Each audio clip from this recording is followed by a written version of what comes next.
Hello friends, welcome to healthy சமையல் vlog. இன்றைக்கி பார்க்க போகிற ரெசிபி என்னென்னு பார்த்தீங்கன்னா, டின்னருக்கு இட்லி, தோசை, சப்பாத்தி எல்லாத்துக்குமே ஏற்ற மாதிரி ஒரு சுவையான குடமிளகாய் கிரேவி எப்படி செய்கிறதுன்னு பார்க்கலாங்க. கொஞ்சம் வித்தியாசமாக இருக்கும், ரொம்பவே நல்லா இருக்குங்க.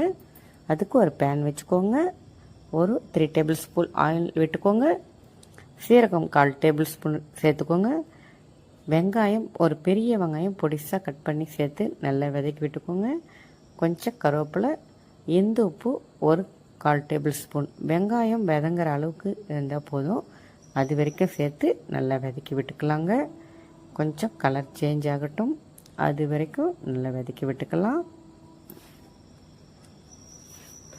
நல்லா வதங்கிடுச்சுங்க.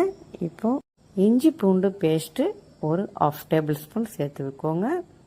சேர்த்துட்டு இதையும் நல்லா அந்த பச்சை வாசனை போகிற அளவுக்கு வதக்கிக்கலாம். அதுக்குள்ளே ஒரு பெரிய தக்காளி எடுத்து பொடிசாக கட் பண்ணி வச்சுக்கோங்க. நல்லா வதங்கிடுச்சு. இப்போது தக்காளி சேர்த்துடலாம்,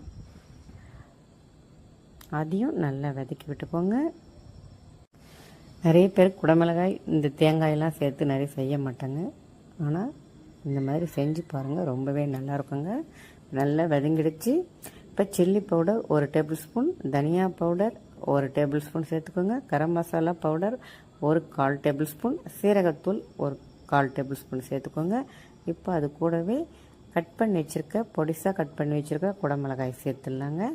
இதை நல்லா அந்த மசாலாவோட சேர்கிற அளவுக்கு மிக்ஸ் பண்ணி விட்டுக்கோங்க. நல்லா மிக்ஸ் பண்ணி விட்டுக்கோங்க.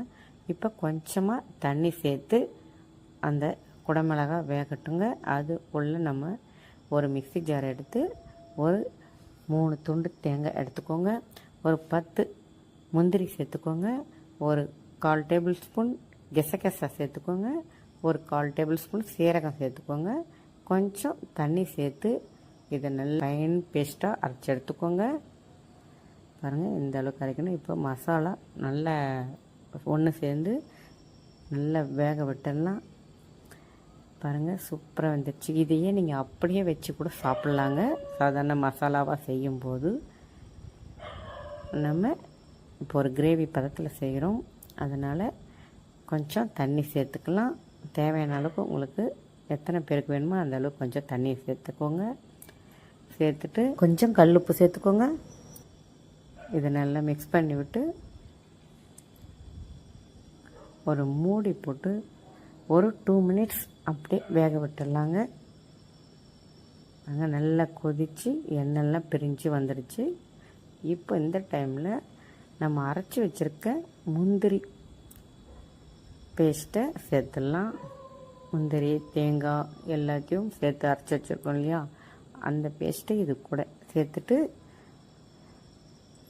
அதில் கொஞ்சம் மிக்ஸி ஜாரில் தண்ணி கொஞ்சம் சேர்த்து நல்லா மிக்ஸ் பண்ணி விட்டுக்கோங்க. நல்லா மிக்ஸ் பண்ணி விடுங்க. ரொம்ப ஈஸியாக செஞ்சிடலாங்க. மிக்ஸ் பண்ணி விட்டு ஒரு 2 மினிட்ஸ் மறுபடியும் தட்டு போட்டு மூடி வைக்கலாம். ஒரு 2 நிமிஷம் போதுங்க. பாருங்கள், நல்லா கொதித்து வந்துடுச்சு. அவ்வளோதான், நம்ம குடமிளகாய் கிரேவி ரெடி ஆயிடுச்சுங்க. நீங்களும் வீட்டில் செஞ்சு பார்த்துட்டு கமெண்டில் சொல்லுங்கள். ஓகே ஃப்ரெண்ட்ஸ், உங்களுக்கு இந்த வீடியோ பிடிச்சிருந்தால் லைக் பண்ணுங்கள், ஷேர் பண்ணுங்கள், கமெண்ட் பண்ணுங்கள், ஒரு சப்ஸ்கிரைப் பண்ணுங்கள், பக்கத்தில் இருக்கிற பெல் ஐக்கானை கிளிக் பண்ணுங்கள். ஓகே ஃப்ரெண்ட்ஸ், பாய்.